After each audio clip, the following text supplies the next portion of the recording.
Hey guys, welcome back. It's me, Gimpy, and I'm here with the final part of the review through for Target for Today by Legion Games. Sorry this is taking a little bit longer to get the last part to you.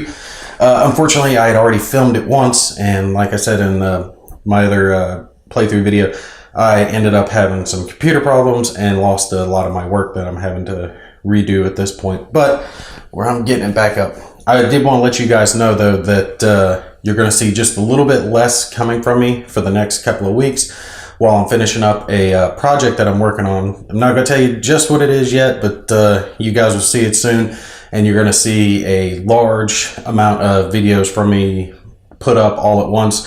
Trust me, those of you guys who have watched me from the beginning will appreciate what I'm working on. It's a little project I'm working on with a developer to help make life easier for you guys. Just stay tuned for that one. I wish I could tell you guys what I'm working on, but I can't reveal it just yet. Yeah, so just don't expect a whole bunch from me for the next couple of weeks. I will try to put up at least a video a week or something, part of the playthrough I'm doing here as a nom or things of that nature, just to keep the channel active. But I've kind of got to focus on this and get all of this stuff filmed up and ready to put up all at once for you guys. Wanted to make sure and say, take and comment, subscribe and comment. I need to make sure I'm including that for your chance to enter to win Fields of Fire. I got it sitting right over here for you. Brand new copy, GMT's Fields of Fire. It's ready to go. Look, you can see Gimpy in the reflection. Hi. But yep, sealed copy just came in for you guys. Have it ready to go. Excellent game. Definitely one of my favorites. It's a great solitaire game. Really a brain burner for you. It is a complex game. Keep that in mind if you win this. This is one of the most complex games that I've ever played. Excellent game though. It really will burn your mind when it comes to running your platoon or company, should I say, through either World War II, Vietnam, Korea, whatever campaign that you pick in the game. I have some videos up on it, but it was when the channel was an earlier stage and I didn't know as much as what I was doing as I do now. So I do want to take and get more up on Fields of Fire as soon as I get done with all the other projects I've got lined up. I will definitely jump on that for you guys. One other thing, make sure you take and check out No Enemies Here. I've been pushing him to try to help get some subscribers for him. He's doing a lot of good work. I like what he's doing. Showing people what's coming, what's just been released, who's doing playthroughs, who's doing reviews. So all the guys that you guys are interested in, Big Board Gaming, Player's Aid, me, Stuka Joe, all those type guys, he's taken and talking about that, and then what game developers are releasing. So it's kind of like a what's what of wargaming. Definitely check him out. He is doing a good job, and we appreciate what he's doing. Dan is his name, by the way. Okay, so picking up where we left off, we are determining Flack over the target. You can see, if you haven't downloaded this, make sure you do it. We are at table 6.2, excuse me, and we're going to determine if we have Flack. Adjusting for our modifiers, we have a -2 because of the target being completely obscured. So let's take and roll here and see what we get on this. 3, that brings us down on -2 to a 1. Our 1 is no Flack. So we've got no Flack for our first run. And you'll have the potential, because you're not just going to have Flack on your way in. It's just like the same thing. Pretty much everything you do on your way in, you're going to do on your way out. Now, had we had Flack, we would take and roll on this table, and it says right here at the top, roll 3 times. So depending on what level of Flack you had, light, medium, or heavy, you'll take and roll. And obviously, if it's heavy Flack, you're going to take and have a higher chance to have hits. And you can see right here, it actually has misses as the most common number for a 2d6 with 7. So you're not horribly likely to get chewed up, but for each Flack roll that you roll, that you take the hit on, over here on this table, you're going to take and roll here, and that will tell you how many shell hits actually hit you. So it's possible to take and have 1 hit happen here and become a 3 over here. So that can add up very quickly. The next table you're going to go to right here on the next side is going to be to determine your flak hits, where they actually hit. And you'll take and look, and this is actually a misprint over here in the rule book. It's table 513, not 1513. A1 through A8 or 15 or 515, depending on what bomber you're flying. And you see here, you'll just take and do your 2d6 rolls and see where the flak hits. And obviously, depending on where it hits, it can tear up your gunners or your engines, pilots, you know, just depending on whatever happens. The game is very thematic. It's all about what specific things can happen, and you can get very, very, very specific into this game. Now, looking at our next portion, after we do our flak and damage, we're going to go to our bomb run, okay? Bomb run, table 6-6. Right here, we're going to take and do our 2d6 roll. We've got a list of modifiers that can take and affect things. I do believe we do have some that are affecting us. Yep. Our bombardier has less than 5 missions, so he's kind of a rookie, so we're going to have a -1 over that. And another -1 for the target being completely obscured. So we're getting a -2 on our 2d6 roll. And there are optional rules. Again, for this review through, I'm not doing any of the optional rules. I'm just focusing on the core game system itself that you can take and include down here. And I like how they have that separated out in case you're not using the optional rules. You know, you're just focusing on these things here. So let's grab our 2d6. Pretty much we just don't want to take and roll too low. Yeah, we're fine. So we are on target. And now, after we do that, we're going to determine our bombing accuracy. All right. Now here, we're going to take and roll on table 6-7. Again, you can see on our little flow chart, doing our bomb run, bombing accuracy 6-7. Going to our next table. Let's see, where are we at here? Do forgive me that I haven't got the game memorized. Like I said, there's so much with this game. As applicable, roll 1d6 3 times and multiply the sum. Okay, so it can be multiplied. All right, we're going to roll our 2d6 depending on whether we are on target or off target to determine what happens. So let's take and roll our 2d6 for on target and see what we get here. We got an 11, C note A. So we're actually going to do that little part here. You can see C note A.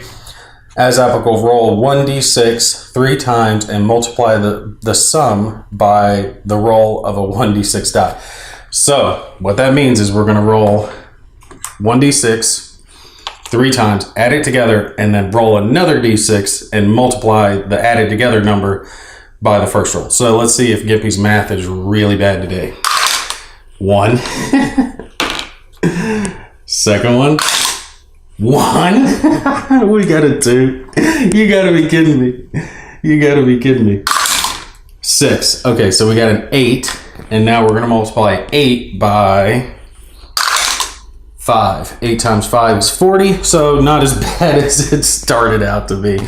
Let me take and do our mission log sheet here. You can see we were on target, so let's take and mark that on target, yes.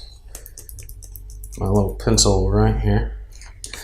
On target, oh, yes. And we got 40%. So not horrible, not as bad as it could have been with those 2 1s that we rolled. Yeah, I roll a lot of 1s. I gotta admit, if I need 1s, that's when I roll 6s. If I need 6s, that's when I'm rolling my 1s. These things, I found they take and curl up a little bit. That's why I was bending it down to get it to lay a little flatter there on the table. Okay, now, after determining what we're doing there, after we determine our bombing accuracy on target, we're gonna do pretty much everything we just did, we're gonna do in reverse. So if you look down here, what you're basically going to do is you're going to turn your little token around and you're going to take and fly your ship back. your plane back. You're going to take and encounter your flak again. And then you're going to do the same thing again where you go through the zones. You check for any combat that can happen. Leave the target zone, doing your movement. Basically, the game's going to work. You're going to travel there, encounter flak, any enemy planes on your way there, encounter flak, do your bombing run, turn your counter around, and do everything back in reverse on your way back to your home base. I'm not going to take and play through this whole part. I want to take and hurry up and get this video finished before my kids come in and ruin it. So we will go over the landing procedures that you're going to have. So after our plane has flown back, bomb, bomb, bomb, blow up, we're back here ready to land. There are potential things that can happen. Landing on land, landing on water, control bailout, and this is going to just be determined by what happens to you on your way back from your bombing run. If your plane gets shot up, you could potentially be doing a bailout from an uncontrolled plane, things of that nature. We're going to take and assume that our plane made it all the way back to base unmolested horribly, and we're going to roll our 2d6 to land on land and see what happens. Now let's check our modifiers. -7 if landing on land with no engines. If landing with bombs on board, so nope. If number 3 engine is out, nope. I don't think we're going to have any negative modifiers because we don't have any damage because I didn't play through the coming back. No co-pilot, brakes out, window hits, control cables out, rudder out. I mean, look how specific this can be. Every little thing that can be messed up. Your elevators, your rudder, your crew, windows even on the pilot compartment can be shot out. And there's an accounting for that. I love how specific you can get into this game. Just depends on how specific you want to be. +1 if the pilot or co-pilot are on their 11th through 25th mission. Definitely not. Good God, who's going to do 50 missions? There's no way. I do not think you could survive with a pilot or a co-pilot up to 50 missions. If someone has legitimately survived over 25 missions, put it down in the comments. Let me know your after action, how that went, that you had a plane survive that long, because I just don't see it happening. This playthrough that I've done here was fairly rudimentary, but I guarantee you if I had done the portion going back, that there would have been damage happening to the plane. So let's just take and roll our 2d6. Looks like we've got no modifiers affecting us, and see what happens. We're going to get a 3, so it could have been bad, but you can actually get all the way to -3 depending on your modifiers. Crew, KIA, and B-17, 24 wrecked.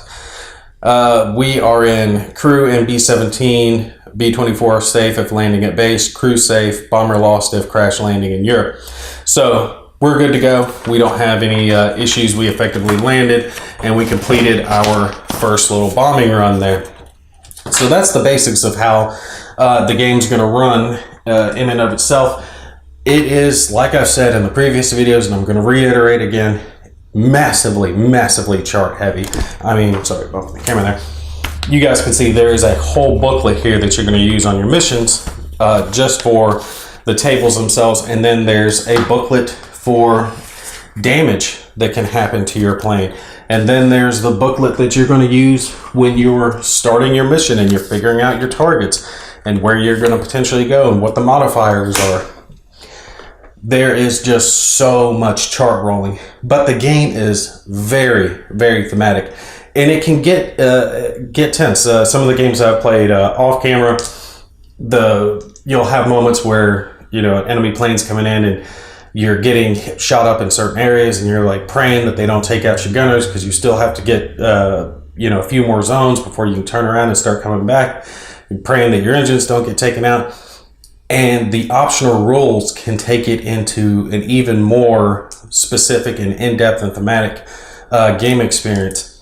Like I said when I started this, if you were someone who enjoys games like the Raiders of the Deep that just got released by Compass Games, I haven't got to try that one out, but from what I've seen, it looks very similar to Silent Victory and the Hunters games of that ilk. If you like those, Silent Victory and the Hunters, games where you're creating your story, you know, you're picking your crews and doing things of that nature, but you're almost kind of making some choices and letting the game play out and see what happens and seeing if those choices you do make can take and help. Because I will say, this is not a choice heavy game, okay? The majority of the choices you're going to be making are going to be choosing where your gunners are targeting when you're taking enemy fire. Other than that, a lot of it is simply happening to you. And that was a complaint when it came to B-17 Queen of the Skies, is that you weren't as much playing the game as the game was playing itself, and you were kind of walking through. But some people do want that. It's that narrative experience. Can you survive all the missions all through the campaign? And this game, strangely enough, for all the charts that it has, it isn't very space intensive. It doesn't take up a whole lot of table space. You can easily stack up your charts together in your booklets, set them off to the side, so you can leave it set up. I've had this set up on the table for over a week now, just off to the side, and have pulled it out to film it for you guys. It's not a space hog. You can take and easily play it, leave it set up, and you know, have your little gaming setup where you got it in the basement away from the wife and the kids, if you're lucky, which I'm not. But you can have it set up, and hey, you know, after work you come down and you fly through a mission and see how your guys do, and you do that just to see if you can complete your 25 missions. Sorry, I had to stop there for a second. My dog got a little overly excited. Anyway, I gotta say, for Target for Today, for Legion Games, I like it.